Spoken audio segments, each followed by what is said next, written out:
Di tengah ketidakpastian yang melingkupi dunia saat ini, konsep anti-fragile sangatlah penting untuk dipahami. Bagaimana sistem atau seseorang tidak hanya bisa bertahan terhadap tekanan, tetapi justru menjadi lebih baik.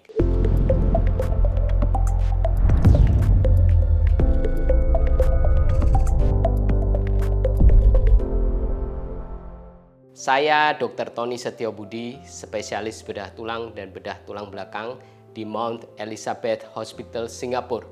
Welcome to my channel. Di sini saya akan terus mengungkap misteri kesehatan dengan informasi yang akurat dan bisa dipercaya.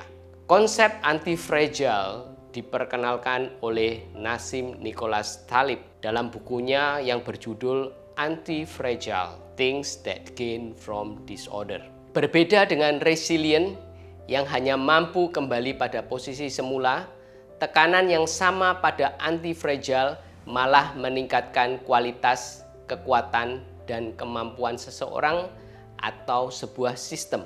Contoh yang simpel dari resilient adalah gelang karet atau rubber band. Karet ini akan memanjang jika ditarik dan ketika dilepas, karet ini akan kembali pada posisi semula. Tidak bertambah tebal, tidak bertambah kuat, sama dengan sebelumnya. Berbeda dengan otot kita. Kalau kita latih otot kita dengan beban, otot ini akan menjadi besar, otot akan bertambah fibernya dan akan menjadi lebih kuat. Ini adalah contoh sederhana dari fenomena anti-fragile. Anti-fragile adalah menjadi lebih baik dalam guncangan. Ini adalah kemampuan untuk beradaptasi, berevolusi, menjadi lebih kuat, dan lebih mampu ketika berada dalam ketidakpastian yang kadang tidak terelakkan dalam kehidupan kita. Bagaimana seseorang bisa menjadi anti-fragile? Mengubah tekanan atau hambatan menjadi peluang untuk bertumbuh. Langkah pertama menjadi anti-fragile adalah menerima ketidakpastian dan resiko. Seorang anti-fragile melihat ketidakpastian sebagai katalis untuk naik ke level yang lebih tinggi. Mereka tidak menghindari tantangan atau mencoba mengendalikan yang tidak bisa dikendalikan. Ini berarti keluar dari zona nyaman, mencoba hal-hal baru, terbuka pada kegagalan, sebagai pengalaman yang berharga. Growth mindset seperti yang didefinisikan oleh psikolog Carol Dweck adalah keyakinan bahwa kemampuan dan kecerdasan bisa dikembangkan melalui dedikasi dan kerja keras. Seseorang dengan kualitas anti-fragile dapat berdansa dengan tantangan, melihatnya sebagai kesempatan untuk memperluas pengalaman dan pengetahuan mereka.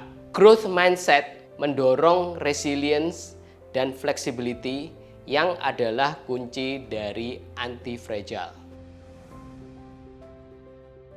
Anti-fragile dalam sistem seringkali bergantung pada redundancy atau berkelebihan dan diversity atau keberagaman. Misalnya, mengembangkan skill yang luas dan pengalaman yang beragam, memiliki hobi dan kompetensi yang banyak. Ketika satu jalan tertutup, maka jalan lain akan terbuka. Keberagaman ini tidak hanya melindungi kita dari guncangan, tetapi juga membuka banyak peluang dan kesuksesan. Sama seperti vaksin, bekerja dengan inokulasi dosis kecil. Virus dapat digunakan untuk merangsang sistem kekebalan tubuh. Mengekspos diri terhadap tekanan dapat membangun ketahanan mental dan emosional. Konsep ini dikenal dengan istilah stress inoculation. Hal ini membantu seseorang mengembangkan coping strategi, percaya diri, dan mempersiapkan mereka untuk tantangan yang lebih besar. Anti-fragile bukan hanya pendekatan filosofi.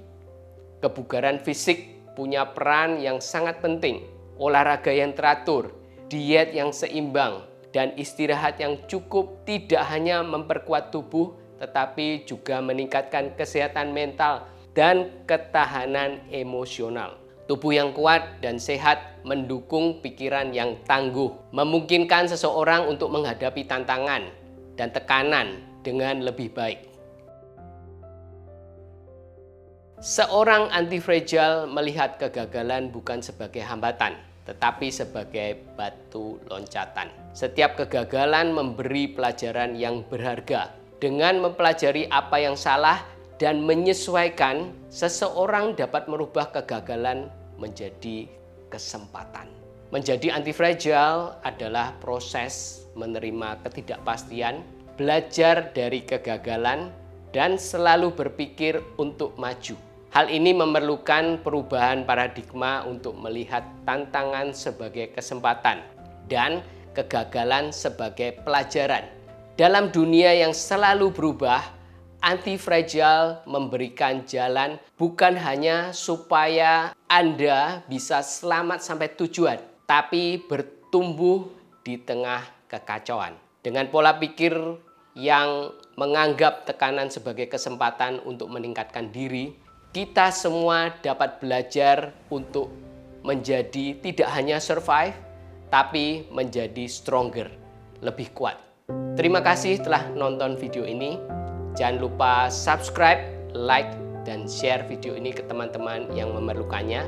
Salam sehat dan sampai jumpa di video berikutnya. Bye-bye.